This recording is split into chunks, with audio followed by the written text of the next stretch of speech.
Hello everybody, welcome back. In today's video, I'm going to go over the books that I read in February. February was a strange month for me.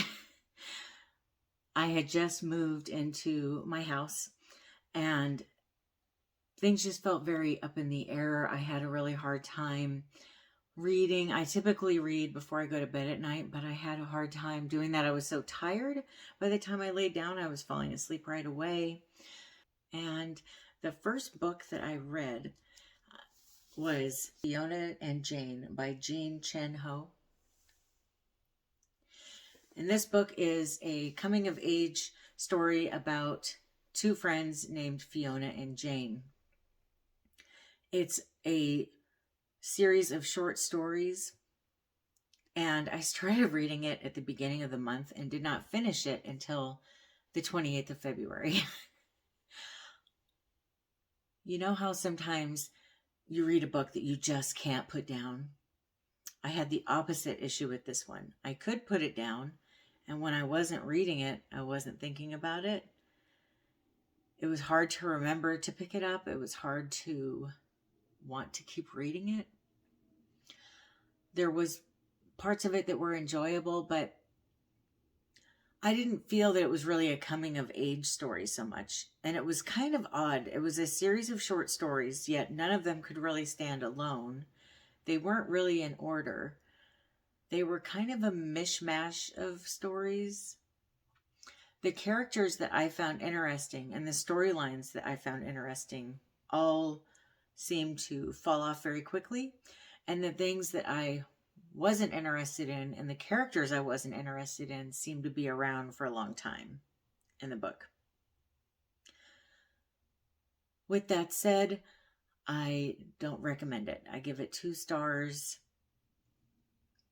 And I'm just happy that I finished reading it, because usually I would DNF a book that I really wasn't enjoying.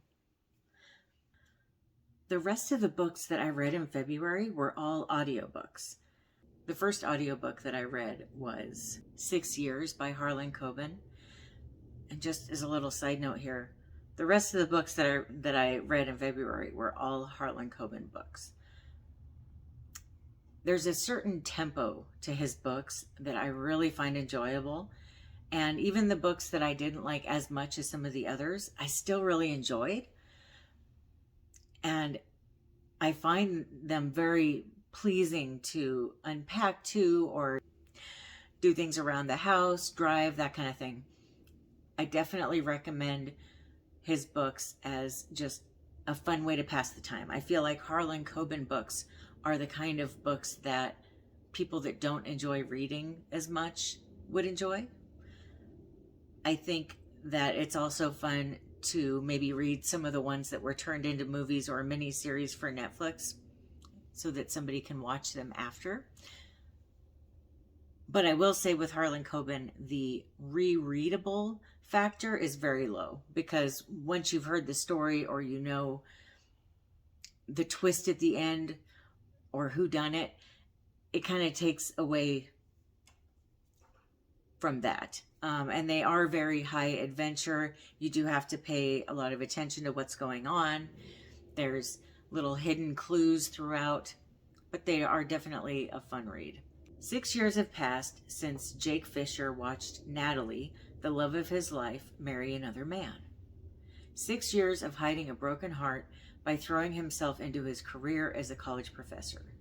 6 years of keeping his promise to leave Natalie alone, and 6 years of tortured dreams of her life with her new husband, Todd. But 6 years haven't come close to extinguishing his feelings, and when Jake comes across Todd's obituary, he can't keep himself away from the funeral. There he gets the glimpse of Todd's wife he's hoping for, but she's not Natalie. As Jake searches for the truth, his picture-perfect memories of Natalie begin to unravel. Mutual friends of the couple either can't be found or don't remember Jake. No one has seen Natalie in years, and soon Jake's search for the woman who broke his heart puts his very life at risk as he uncovers the secrets and lies that love can hide. I thought it might be a good idea to read the summary of each of these books because I don't want to give anything away, and I feel like I can't describe the books myself without giving too much away. And I don't want to do any spoiler videos for people that haven't read these books.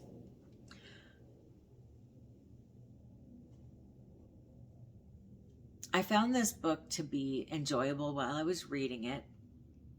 However, it was very cheesy and hard to believe. There was just a lot of suspend your disbelief situations in the book. And it just seemed so far-fetched that it kind of put a weird taste in my mouth at times. I did enjoy it, but there was enough that I didn't enjoy about it to where I decided to give it 3 stars. It kind of read like a romance novel, and I guess I just found it a little bit odd that in the situation of someone marrying someone else and being told, hey, it's time to move on, like this guy just would not move on, wouldn't date anyone else, and then went to such great lengths to find out about her and find out the truth. It just seemed like most of us would have just moved on. That's part of the disbelief part for me. It just seemed a little much. But if you like that kind of story, the cheesy romance kind of stuff, you probably really love this book. The next book that I read was Just One Look by Harlan Coben. Well, obviously, right? I think I already said the rest of the books are by him. When Grace Lawson picks up a newly developed set of family photographs, there is a picture that doesn't belong. A photo from at least 20 years ago with a man in it who looks strikingly like her husband, Jack. And though Jack denies it's him, he disappears that night, taking the photo with him. Now, to save her family from a fierce, silent killer who will stop at nothing to get the photo, Grace must confront the dark corners of her own tragic past. This book was so good. There was a lot of twists and turns. It was definitely a edge of the seat book. Now, I went to visit my mom for 4 days down in Arizona, and I listened to it on the drive down and then on the drive back up, and it was so good. It was a very entertaining read for being on a road trip like that. And the one thing that I didn't care for with the book was that there was so many different characters that seemed similar to my brain. It was hard to remember who was who. And since I was driving, I didn't annotate the book or anything like that. So it was a little bit confusing at times, but I loved the twists in it. I really enjoyed just the whole storyline, how it turned out, why things happened the way they did. I really kind of grew attached to the main character, which I enjoyed. And I give this book 4 stars. I definitely recommend reading it. And I don't know if this one's been made into a show or a movie, but if it hasn't, I hope it is. Also, if you have seen any of these shows or movies that go with these books, let me know, because I'm having a hard time figuring out which ones have been made into movies or series and figuring out where they are. So if you have seen them, let me know. Or if you've read any of these, let me know. I want to hear what you think. The next book that I read was Fool Me Once. This book was another really fun read, and I listened to this book while I was building the shelf behind me. This bookcase, I had to do 4 different levels of sanding, and then I stained it, and then Brad and I used an electric screw to put everything together. And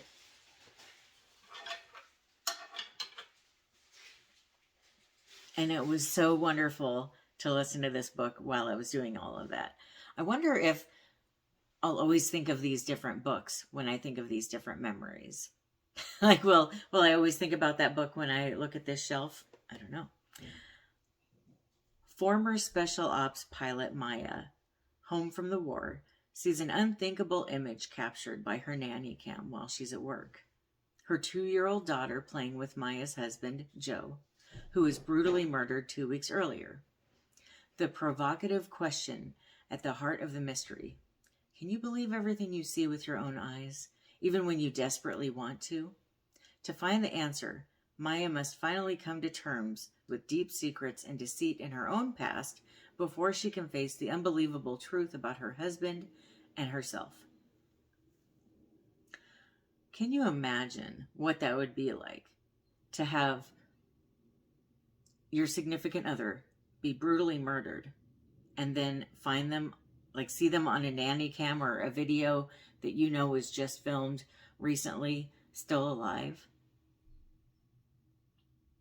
I mean, that's such a chilling thought, right? I mean, it'd probably be exciting. Oh, they're still alive. But then the next question, why do I think they're dead? Did they pretend to get killed? Did someone pretend to kill them? What happened? This book was another roller coaster of a book. It was very enjoyable, fast-paced, adventurous. I really enjoyed the ending.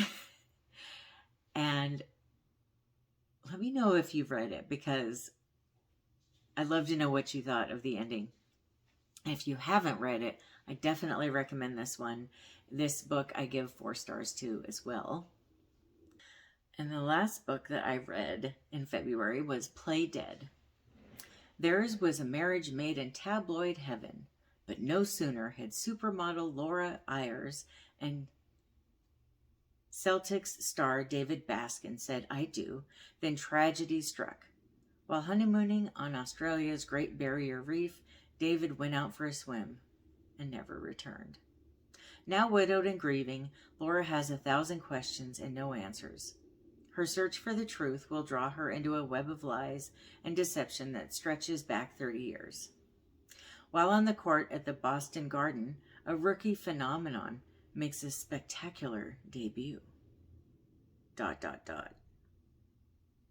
That's the description. This book was another exciting read.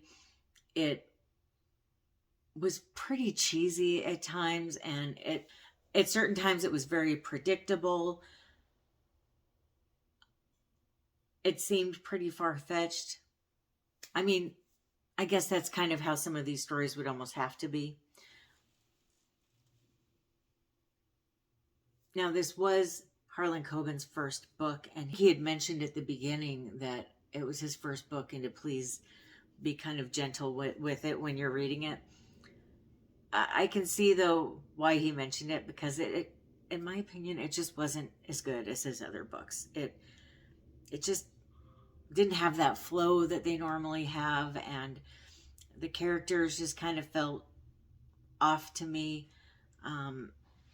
There were a few plot twists that were surprising, but some not so much. I don't recommend this book, especially as your first Harlan Coben book, because I feel like it might make people not want to pick up any more of his books after reading it, because it just was nowhere near as good as the other books of his that I've read so far. That's everything I read in February, and I had a very slow month. I didn't have a chance to do a February TBR, and I'm kind of glad that I didn't, because I only read one of the books on the TBR, was this book. And it was so disappointing. Luckily, I have started one of my March books, and I'm already enjoying it so much more that I think I should be able to get back on track with my reading in March. And I'm very excited about that.